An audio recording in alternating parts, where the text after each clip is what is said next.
반갑습니다. 안녕하세요. 안녕하세요. 오늘 또 역사와 지리로 읽는 성경 이야기 9번째 시간 예루살렘입니다. 오늘 또 김민상 박사님 함께 해주셨습니다. 감사합니다. 언제나 봐서 좋습니다. 네. 안녕하세요. 친구지만 뭐 진짜 이걸 이유로 해서 그렇죠. 일주일에 한 번씩 보는데요. 오늘 저희가 지난 시간에 실로에서 예루살렘으로 이제 역사의 중심 또 성전 신앙의 중심이 이렇게 전환됐다는 이야기를 드렸는데, 사실 우리가 이스라엘의 그 중심이 어디냐라고 했을 때 이제 성막이었잖아요. 그렇죠. 그런데 이제 예루살렘에 이제 성전이 세워지는 이야기를 우리가 곧 할 텐데, 그 성막이 있는데 왜 또 성막이 중심이냐 할 때 가장 중요한 게 언약궤인 것 같아요. 그렇죠. 그래서 언약궤가 어디에 있느냐에 따라 이스라엘의 종교의 중심, 그 다음에 정치의 중심이 자리를 잡게 됐는데, 우리가 지금까지 설명을 좀 간략하게 해왔지만 예루살렘의 이 언약궤가 오기까지의 좀 과정을 한번 살펴보면 저희가 예루살렘 성전을 이해하는 게 도움이 될 것 같아요. 네. 네. 우리 목사님 말씀해 주신 대로 이스라엘 중심은 성막입니다. 예루살렘도 아니고 실로도 아니고 그죠. 결국은 언약궤를 둔 성막이 이스라엘의 중심이 되는 거죠. 언약궤를 통해서 여호와 신앙을 갖게 되고, 여호와 신앙을 통해서 이제 이스라엘이라고 하는 한 나라의 이제 어떻게 보면 모든 신앙의 어떤 방향이 결정되는 거잖아요. 그래서 이제 언약궤가 어디 있냐에 따라서 이스라엘 중심이 되는 건데, 우리가 광야에서 언약궤가 부살레를 통해서 만들어진 이후에 이제 계속 이제 언약궤와 함께 이동을 하게 되는 거죠. 네. 그래서 실제로 우리 한번 다룬 적이 있는데요. 민수기 33장에 어디서 발행하여 어디 이루고 할 그렇죠. 때 그 지명들이 쭉 나왔을 네. 때 이제 그 장소 하나가 사실은 다 언약궤를 둔 장소들이다. 그 언약궤를 두면서 12개 지파가 이미 광야에서 하나된 신앙 안에 하나된 민족, 즉 하나님의 백성이라고 하는 그 과정을 프로세스를 다 겪은 거죠. 그래서 딱 이렇게 멈추면 일단 동서남북으로 그렇죠. 진영을 짜서, 그것도 다 언약궤를 중심으로. 그렇죠. 그죠. 그렇죠. 그래서 진이라고 할 때 진 밖으로 쫓겨난다. 뭐 진 안으로 들어온다는 것이 다 언약궤를 둔 진영이죠. 그죠. 그래서 이제 진 밖으로 쫓겨났다라고 하는 것은 언약궤에서 멀어짐으로 예배를 드릴 수 없다, 제사를 드릴 수 없다, 이제 그런 의미가 되는 거죠. 네. 드디어 가나안 정복을 하고 정착을 하면서 이제 실로가 이제 중앙 성소가 됐다라고 하는 것은, 중앙 성소라는 것은 더 이상 언약궤가 움직이지 않는다는 거죠. 그렇죠. 근데 이제 우리 배운 것처럼 나눈 것처럼 엘리 시대 이후에 언약궤를 탈취당하죠. 이제 탈취를 블레셋과의 전투에서 이제 탈취당하면서 뺏기게 네. 되죠. 이제 그러면서 우리 언약궤 이동 과정을 한번 보면 실로 이후에 언약궤 빼앗기는 장소가 아벡 전투라고 하고 또 그렇죠. 에벤 에셀 전투죠. 네. 왜 아벡과 에벤 에셀 전투냐면 적군과 이스라엘이. 블레셋이 아벡에 있었고 이스라엘 군대가 이제 에벤 에셀에 있었죠. 거기서 빼앗긴 언약궤는 블레셋 진영으로 가서 우리가 이제 지명을 이제 생각해 보면 아스돗, 그 다음에 가드, 그 다음에 에그론. 이렇게 이제 이동을 하고 난 다음에 언약궤가 드디어 벳세메스로 돌아오는 우리 사무엘상 6장 보면 나타나는 이야기인데요. 벳세메스에 돌아왔다라고 하는 것은 그 에그론하고 벳세메스는 그냥 산을 하나 사이를 두고 건너편에 있습니다. 서로 마주보고 있는, 조금 거리가 떨어져 있어도 볼 수 있는 지역인데, 에그론에서 벳세메스로 왔다는 것은 드디어 유다 땅으로 다시 들어왔다라고 하는 겁니다. 근데 벳세메스 사람들이 이제 실수로 언약궤를 뚜껑을 열어보는 바람에 이제 다 죽게 되는데, 우사를 비롯해서. 그렇죠. 네. 그래서 이제 더 이상 언약궤는 거기를 둘 수가 없고 3개월 정도 있다가 어디로 옮겨가냐면 기럇 여아림으로 오게 되죠. 기럇 여아림에서 20년간 있었다라고 나옵니다. 물론 이제 사무엘 상하가 쭉 진행되는 가운데 언약궤가 뭐 이동한 경로가 좀 보이긴 하지만, 기본적으로 기럇 여아림, 나중에 바알레 유다로 이름이 불리게 되죠. 네.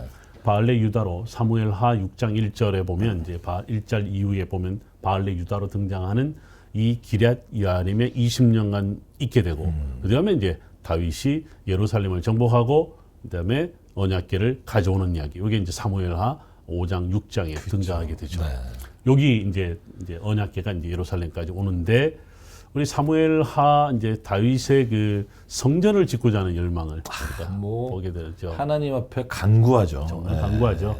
왜냐하면 예루살렘을 수도로 정하고 온 민족을 하나 되게 하고 언약궤도 가져왔으니 이제 성전을 짓고 싶은 마음은 자기 당연히 성은 또 졌고. 그렇죠. 예. 근데 하나님은 성막 안에 거하니까 너무 이 마음이 미안하다 이런 표현들이 나오죠. 그래서 이제 언약 계례를 있는 것을 중심으로 해서 성전을 짓고자 하지만 하나님이 허락하지 않고 이제 내 몸에서 날 아들을 통해서 이제 성전을 짓겠다. 그러면서 이제 솔로몬 시대에 성전이 세워진다라고 이제 우리가 볼 수 있는 거죠. 근데 제가 이제 지금 이 과정을 쭉 보면 성경을 보면서 느꼈던 건데 사실은 언약궤가 이스라엘 공동체의 그 중앙성소면서 정치적인 중심이 어떻게 보면 됐다고 보는데 재밌는 건 또 그렇다고 언약궤의 힘과 능력이 있었던 건 아니라는 사실을 갖는 게 엘리 제사장이 전투할 때 지니까 에베네셀에서 그러니까 언약궤 가져와. 그럼 이길 줄 알고 가져왔는데 대패하잖아요. 다 죽고. 그리고 오히려 뺏기잖아요. 네네.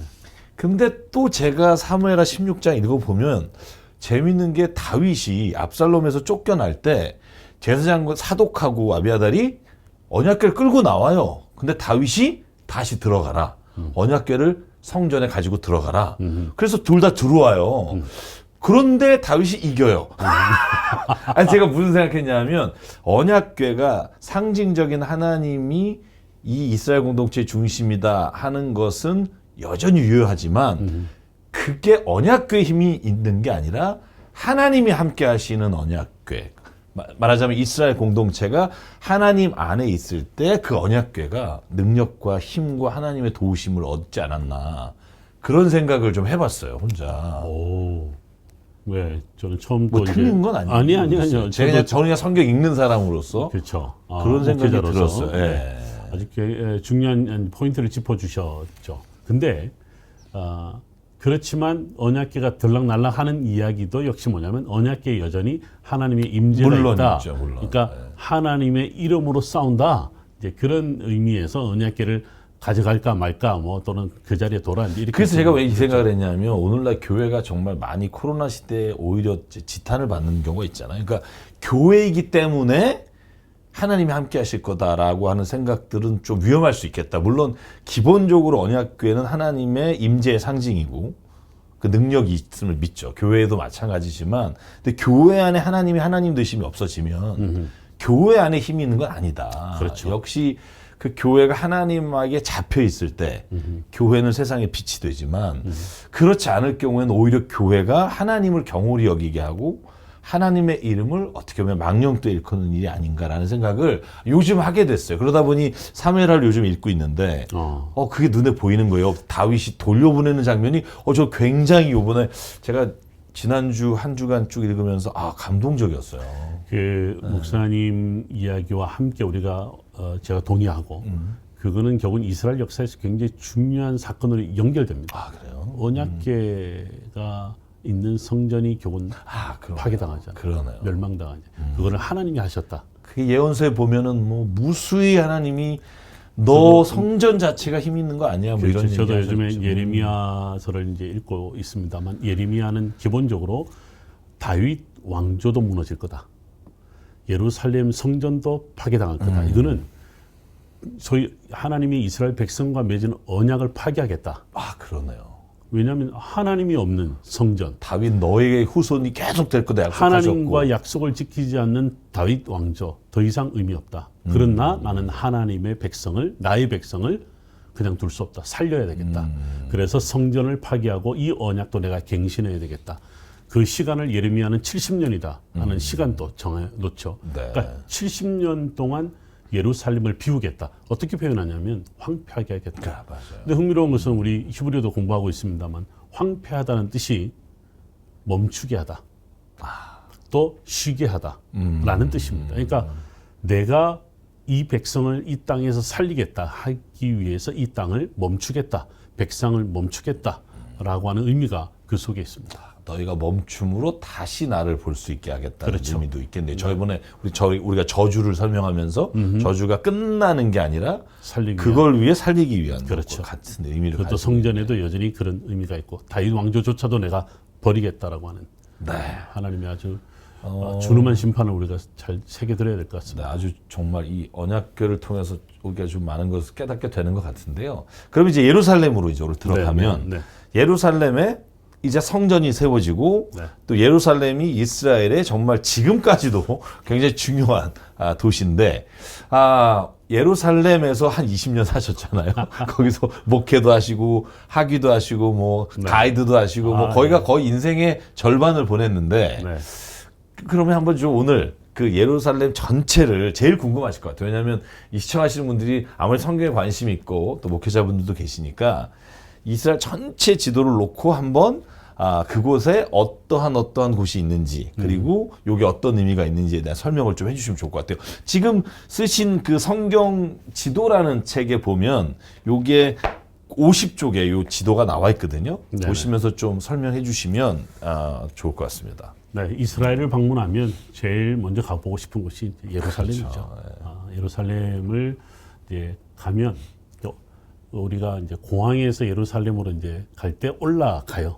올라가는데 골짜기를 지나서 그다음에 산지로 올라가서 또 골짜기를 지나서 이제 올라가게 되는데 어느 한 그 산 꼭대기 올랐으면 저 멀리 예루살렘 성이 보입니다. 예루살렘 오늘날 예루살렘 시가 보이죠. 네. 그때 많은 분들이 찬양하면서 갑니다. 저도 이스라엘 오래 살았지만 그분들과 함께 찬양을 부르는데 눈물이 나요. 마치 본향으로 가는 하나님의 어떤 역사의 증거를 현장을 보러 간다는 감동이 순례자들과 함께도 늘 그렇게 다가오죠. 예루살렘에 딱 도착하면 고대 도시다라는 느낌이 이제 다가오는데 그 고대 도시의 느낌은 역시 올드 시티. 지금 이제 목사님 보여주신 그 지도에서도 이제 드러나는데 예루살렘 성이 그대로 남아 있습니다. 물론 지금 세워져 있는 찾아가서 보게 되는 예루살렘 성은 16세기에 오스만 투르크에 의해서 세워진. 그러니까 지금 말하시는 그 예루살렘 성은 사실은 다윗 성과 같은 왕의 성인 거죠, 성전이 아니라. 그렇죠. 그죠? 예루살렘 성이죠. 그죠? 예루살렘 성과 성전은 다르죠. 다르죠. 네. 물론 이제 성 안에 성전이 있어요. 그렇기 때문에 이제 우리가 먼저 보여지는 것은 성이 먼저 보이고. 보게 되는데, 네.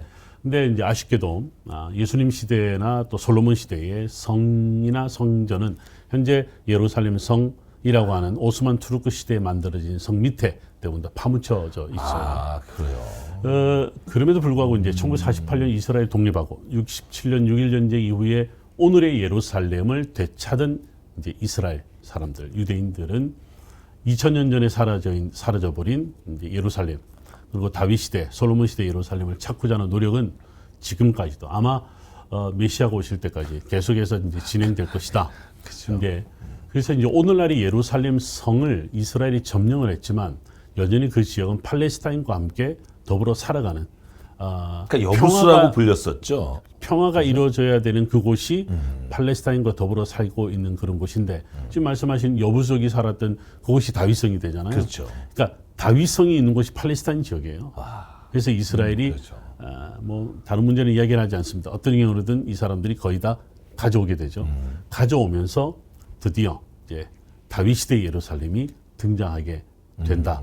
지금 이제 우리가 예루살렘 성을 이제 이렇게 감람산에서 이렇게 내려다보는 식으로 이제 사진이 만들어져 있는데 내려다 보면 예루살렘 성의 이제 어떻게 보면 남쪽, 북쪽 우리가 서 있는 곳이 이제 감람산이면 동쪽인데 동쪽에서 예루살렘 성을 바라보면서 예루살렘 전체를 이해를 할 수 있는데 현재 우리가 다윗 시대 예루살렘 그러면 남쪽에 있는 다윗성 아까 말씀드린 여부스 성이 현재가 발굴이 돼서 우리가 찾아가 볼 수가 있고요.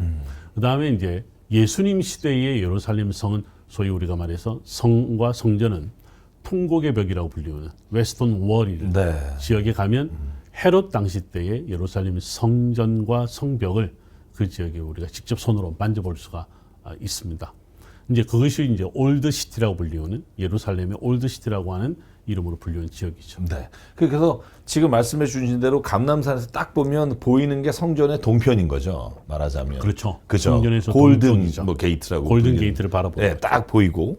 그래서 이제 그 예루살렘 성전에 들어가면 사실 다윗 시대에는 그렇게 그 예루살렘 자체가 크지가 않았다고. 다윗 시대는 인구 한 1000여 명? 맥시멈. 그래요? 예루살렘에 살았던 그렇죠. 인구가. 솔로몬 시대에 가서 뭐 5,000명이다, 7,000명이다. 학자들마다 좀 의견이 다를 수 있는데 다윗 시대의 예루살렘은 1,000명 정도로 작은 도시였어요. 그래서 사람들이 다윗 왕조 되게 강력했다라고 하는데 다윗 시대의 성이 저거예요라고 말하면 사람들이 저거예요 이제 이렇게 이야기하는데 어떤 그 성지순례 객 중에 한 분이 정부 쪽에서 일하셨던 분인데 목사님 작은 정부 기억나시죠? 이기 때문에 작다고 해서 힘이 없는 건 아닙니다.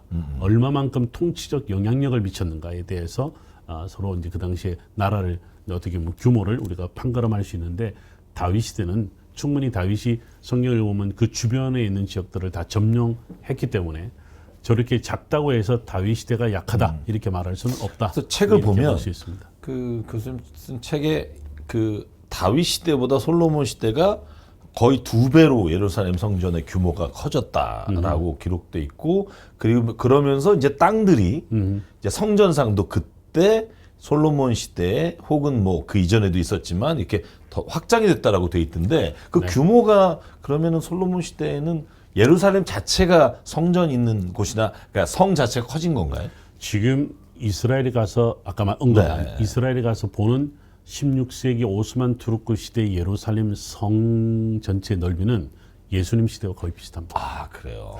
그리고 예수님 시대의 그 예루살렘 성, 즉 오늘날 시대에 보는 예루살렘 성, 이렇게 구약 성경 시대 어느와 비교할 수 있냐면 히스기야 시대입니다. 히스기야 시대보다도 조금은 솔로몬 시대는 작아요. 작은데 솔로몬 시대 가장 우리가 평가할 것은 다윗 시대의 예루살렘 성 더하기 지금 말씀하신 성전산이라고 불리우고 아브라함의 이제 모리아산이라고 불리우는 그 지역을 포함하면서 확장이 된 거죠. 그렇기 때문에 이제 2배 정도다라고 하는 것은 성전 더하기 다윗성 그리고 이제 그 주변에 좀 더 확장된 예루살렘 이 정도로 볼 수가 있는데 제 지도에도 이제 예루살렘 성의 변천사를 볼 수가 있지만 솔로몬 시대에는 히스기야 시대만큼의 는 비교할 수가 없습니다. 오히려 히스기야 시대가 훨씬 더 컸는데 이유가 있습니다. 히스기야 시대가 북이스라엘이 멸망하잖아요. 그러니까 북이스라엘 사람들이 남하하면서 인구가 갑자기 팽창하게 되고 그런 게 있었군요. 팽창하면서 물 문제나 또는 성병 문제나 다양한 이제 문제들이 발생하죠. 그래서 성경에 보면 이사야는 히스기야 들어 이제 책망하는 부분이 몇 가지가 있는데 그 중에 하나가 보면 예루살렘 성을 확장하지 말라고 해요. 그럼에도 불구하고 인구가 그렇게 팽창하니까 어쩔 수 없이 성벽을 확장한다거나 히스기야 터널 바로 이때 이제 실로암이 등장하는 건데 그만큼 구약 신경 시대의 예루살렘의 크기는 히스기야 시대가 가장 컸다 이렇게 볼 수 있죠. 그리고 거의 예수님 시대하고 뭐 큰 차이가 없다라고 말씀하시는 있죠. 거고. 그러면 이제 여기에는 없지만 그 지금 가면 뉴시티라고 하는 게 있잖아요. 그 예루살렘에 보면 이렇게 딱 보면 오른쪽이 예를 들면 로우시티라고 돼 있고 또 지금 이제 이렇게 봤을 때 그 성전을 바라보면 감난산 쪽이 아니라 반대편에서 봤을 때 네. 그럴 때 뉴시티는 그럼 언제 생긴 걸 뉴시티라고 그래요? 지금의 현재 예루살렘에서? 지금의 뉴시티는요 1948년 독립하고 그러니까 올드시티 뉴시티라는 개념은 독립한 이후에 올드시티는 요르단 땅이었습니다. 아 원래요? 네네. 그리고 뉴시티가 이제 이스라엘 땅이었죠. 그러다가 6.1 전쟁 때 요르단의 이제 예루살렘 반쪽을 점령하면서 이제 이스라엘이 요르단을 밀어내고 그곳을 정착하게 되면서 여기를 올드시티. 근데 올드시티도 이제 예루살렘을 어떻게 구분하냐면 서예루살렘, 동예루살렘 이렇게 나눕니다. 그렇죠. 그러니까 동예루살렘에서도 예루살렘 성을 올드시티 이렇게 부르게 되고 지금은 뉴시티란 말을 쓰지는 않는데요. 서예루살렘 쪽에 있었던 1948년 이후에 이스라엘이 독립하면서 회복한 지역을 뉴시티라고 그러니까 뭐 지금 가면 거기가 네 구역으로 나눠져서 예루살렘 성이 성이 복잡하죠. 지금 복잡하다고 들었어요. 그러니까 이제 예루살렘 성을 이렇게 이제 우리가 봐보면 올드시티죠. 네 개 이제 우리가 영어로 쿼터라고 부르죠. 4분의 1, 4분의 1 이렇게 나눠져 있는데 말씀드린 대로 유대인 지역이 있고 그 주이시 쿼터라고 부르죠. 그다음에 기독교인 쿼터가 있고요. 그다음에 아르메니안 쿼터가 있고 그다음에 무슬림 쿼터가 있는 건데 그럼 이건 쿼터는 언제 나눠졌냐라고 할 때 그거는 독립하기 이전부터 있었습니다. 아 그래요? 네.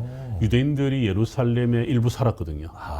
그리고 이제 독립을 한 이후에도 이제 들어와서 살았고 6.1 전쟁 때 더 이제 확장되었다 이렇게 보는 거죠. 네. 뭐 여러분 그 예루살렘 그러면 저희가 머리에 떠오르는 건 이제 성전 하나가 딱 떠오르는데 지금 말씀을 듣고 나니까 전체적으로 이제 예루살렘이라고 하는 곳에 예루살렘 성이 있고 그 안에 성전이 있고 그리고 아라우나의 아까 타작마당이라고 말씀하셨는데 다윗이 아라우나의 타작마당을 돈 주고 사잖아요. 네네네. 은 50세켈인가 네네. 사서 이제 거기를 이제 소위 말해서 예루살렘이라고 하는 수도로 정하게 되는데 네네네. 그 이야기도 좀 재밌었던 것 같아요. 제가 성경 읽어보면 그러니까 그 타작마당이 결국은 과거로 돌아가면 거기에 그 아브라함이 이삭을 바쳤던 자리고 뭐 그런 건가요? 그렇죠. 이게 사실은 고고학자들이 보는 그 도시의 성전의 위치가 어디냐, 역사학자들이 추정하는 성전의 위치가 어디냐, 이렇게 다 이야기해요. 네, 그렇죠. 지금 우리가 예루살렘에 가면 그 무슬림 쿼터 내에 황금돔이 있어요. 여기서 우리 꼭 하나 기억해야 될 것은 황금 사원이란 말은 적절한 표현은 아닙니다. 황금돔입니다. 황금돔 바깥에 엘 악사 사원이라고 사원은 따로 있고요. 그러면 그 돔이 씌워진 데는 뭐라고 불러요? 그래서 거기를 바위돔. 그러니까 돔이라고만 불러요? 그 그렇죠. 이름은 없고. 네, 바위돔. 예, 돔 오브 락이라고 부르죠. 그냥 뭐 템플이라든지 이런 이름이 그렇게 없고. 표현하지 않습니다. 그래서 이제 무슬림들도 거기를 황금 사원이라고 부르지 않고 황금돔 이렇게 부르는데 거기에서 성전에서도 특별히 지성소, 즉 언약궤를 둔 곳이 어디냐 갖고 이제 그 위치를 갖고 이제 학자들이 이야기하는데 황금돔이 있는 그 안에 있는 바위가 아니고 바깥에 있습니다. 우물터 쪽에 있는데 거기가 아마도 지성소 자리다라고 추정을 하고 있는 곳이 있어요. 이제 그러면 그 장소가 우리 사무엘 하 마지막 장 네, 24장에 보면 아라우나의 타작마당이 나옵니다. 네. 거기서 이제 제사를 드렸다 다윗이. 그렇죠. 그러면서 이제 사무엘 11기 상으로 넘어오면서 다윗이 이제 병 들어가는 모습이 보여지는 거거든요. 그러면 다윗이 마지막까지 예배를 드렸던 곳은 어디냐면 아라우나의 타작마당이었다. 근데 아라우나의 타작마당은 언약궤와 관련해서 꼭 기억해야 될 것은 왜 기럇 여아림 즉 바알레 유다에서 언약궤를 가져왔을 때 바로 타작마당에 둔 게 아니고 오벳 에돔의 집에 뒀어요. 그렇죠. 그렇죠. 오벳 에돔의 집에 축복이 내리고. 오벳 에돔의 집에 둔 것을 두고 자기는 궁에 사는데 백향목으로 만든 궁에 사는데 저게 좀 하찮은 집에 있다 이런 표현을 쓰는 거죠. 그래서 이제 아마도 다윗이 이 언약궤 오벳 에돔의 집에 있는 언약궤를 아라우나의 타작마당으로 가져왔지 않겠냐. 근데 왜 하필 아라우나의 타작마당이냐라고 하는 거예요. 이걸 두고 이제 역사학자들은 문화인류학자들은 타작마당이 문화, 사회, 종교의 중심 역할을 했다 고대 시대부터.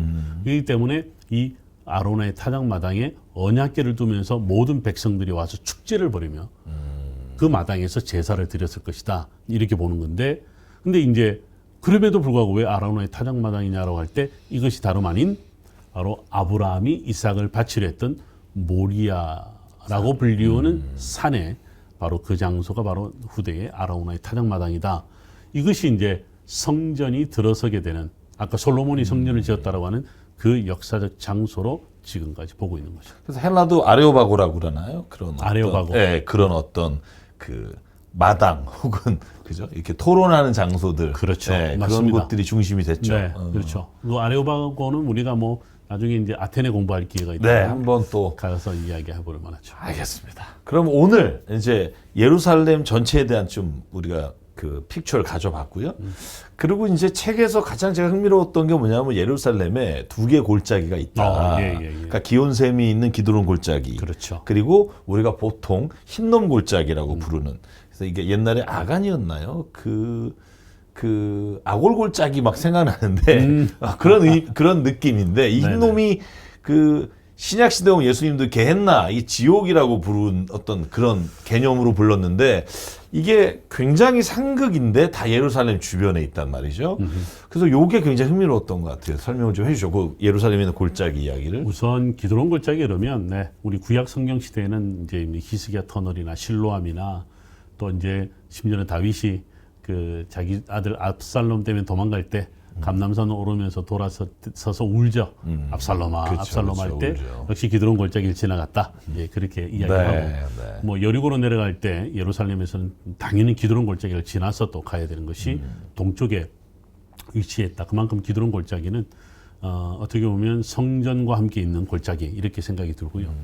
흰놈의 아들 골짜기죠. 정확히 말하면. 네네, 흰놈의 아들 히브리어는 골짜기. 벤 흰놈 골짜기 이렇게 부르는데 서쪽 편에 있습니다. 예루살렘 성의 서쪽 편에 있어서 서쪽 그러면 이 사람들에게는 부정적인 의미가 강합니다. 아, 그렇죠. 그러니까 이유가 있는 것이 히브리어 개념에서 동쪽 그럼 우리 한번 공부한 적이 있어요. 앞이다라는 뜻이 있고 그렇죠. 서쪽은 뒤편이라는 뜻이 있습니다. 그래서 이제 항상 이 사람들은 동쪽, 앞, 메시아, 성전의 방향, 성전이 이제 하나님을 바라보는 방향 이런 거 관련해서 이제 동쪽에 대한 아주 그냥 갑자기 든 긍정적인 생각인데 의미가 있어요. 그러면 이제 왜 갑자기 신명기에 신명기에 이 그리심산과 에발산 할 때 여기가 축복산이고 여기 말하자면 저주 6지파씩 세울 때 그럼 그것도 동쪽이겠네요. 아닙니다. 아니에요, 그건? 전혀 아닙니다. 그건 아니에요? 죄송합니다. 괜한 얘기. 에발산 그리심산 갑자기 생각이 났어요. 이야기는 우리 나중에 또 이제 아마 네, 하게 네. 될 텐데. 그렇죠. 왜냐면 이거 빼버릴까요? 괜찮습니다. 괜찮아요? 네. 네. 왜냐면 우리 보시는 분들도 헷갈릴 수 네, 있는 그냥 부분이 갑자기 생각이 네. 들었어요. 에발산 그림산은 사실 방향의 문제보다는 사실은 축복과 저주에 대한 신명기적인 가르침 때문에 그렇지. 네, 네. 제발 에발산은 저주의 산이다. 뭐 이런 표현을 안 그렇죠. 쓰죠. 우리가 성경에 나오는 그렇게- 표현은 아니고. 그렇죠. 또 그리고 이 저주는 그 나머지 그 세워진 6개 지파는 다 저주받느냐? 꼭 그렇지도 그게 않아요. 아니라 율법을 주실 때 6지파씩 나눠서 그렇죠. 아멘 아멘 하면서 받은 그렇죠. 거죠. 네. 어떤 것든 받겠다 이런 의미인 그렇죠. 것 같아요. 네. 그리고 예루살렘의 이 두 골짜기라도 이 서쪽이 처음부터 부정적인 것은 아니었습니다. 그래요? 왜냐하면 역시 다윗의 예루살렘이기 때문에 이 흰놈의 아주 골짜기는 히스기야 시대로 넘어오면서 실제로 솔로몬 시대부터 마찬가지입니다. 솔로몬 시대도 거기에 만들어졌습니다만 그래도 솔로몬 시대는요 서쪽보다는 오히려 동쪽에다가 우상 숭배단을 만들었다라고 열왕기상 11장에 나오기도 하죠. 그러니까 이제 서쪽이 부정적인 의미로 벤 흰놈 골짜기가 부정적인 의미는 히스기야 종교 개혁과 관련해서 특별히 더 나타나게 되는데 이 결국 뭐냐면 이제 기드론 골짜기가 점점 이제 예루살렘 성전 제사가 강화되면서 네. 동적인 의미가 더 강해지게 되겠고 또 더더욱이 북쪽 이스라엘이 멸망하면서 북쪽 사람들이 밀려 내려오면서 어디에 거주했겠느냐?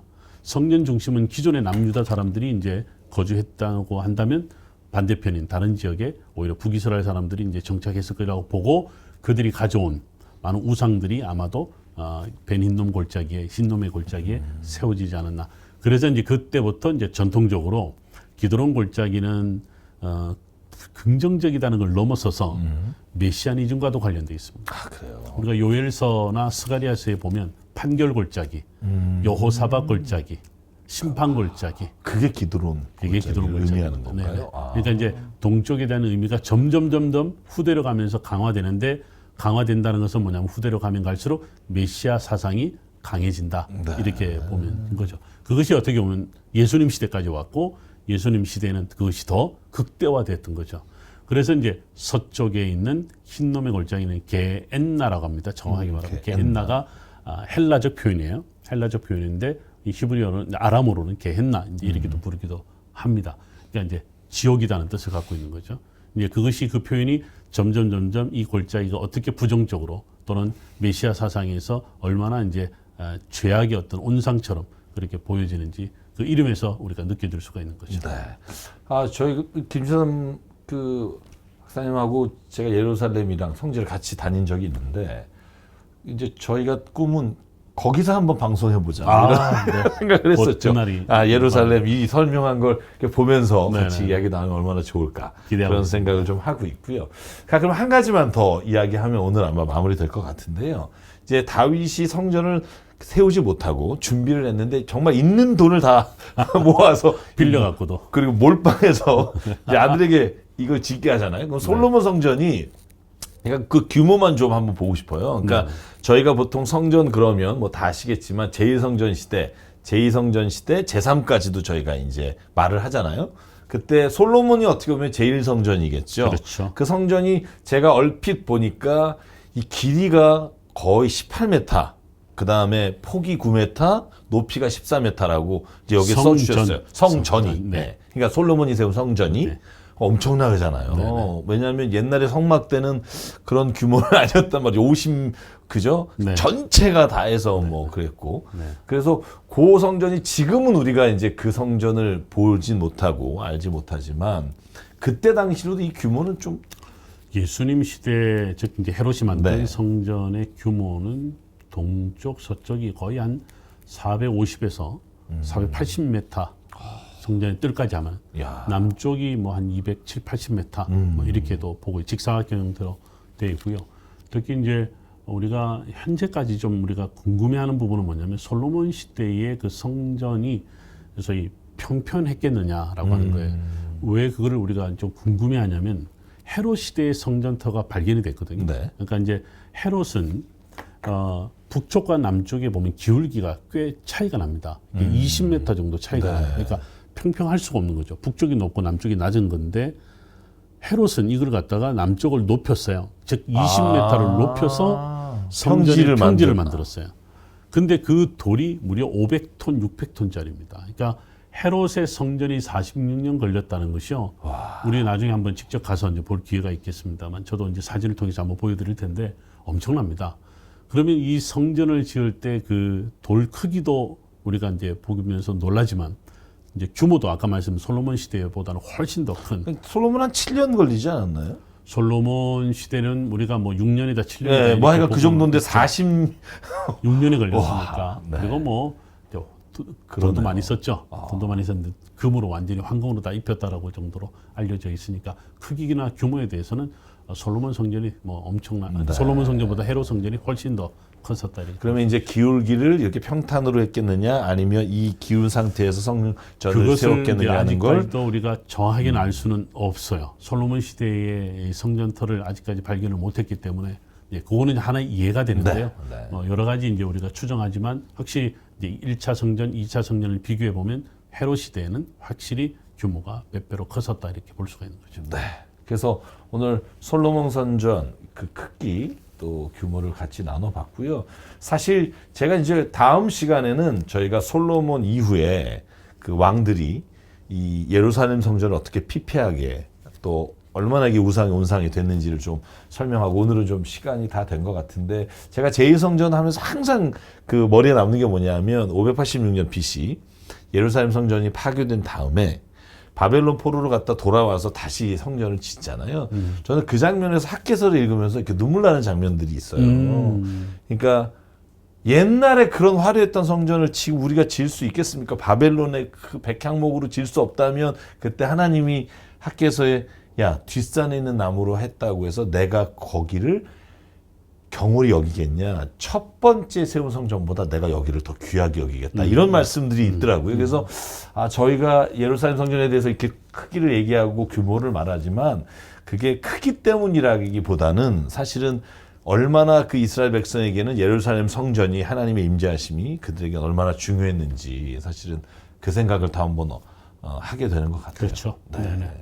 그래서 오늘은 여기까지 일단 마무리를 하고 다음 시간에 저희가 예루살렘 성전을 또 예루살렘 도시에 대해서 한 번 더 이야기를 나누도록 하겠습니다. 오늘 감사합니다. 감사합니다. 네. 평안하십시오. 샬롬. 샬롬.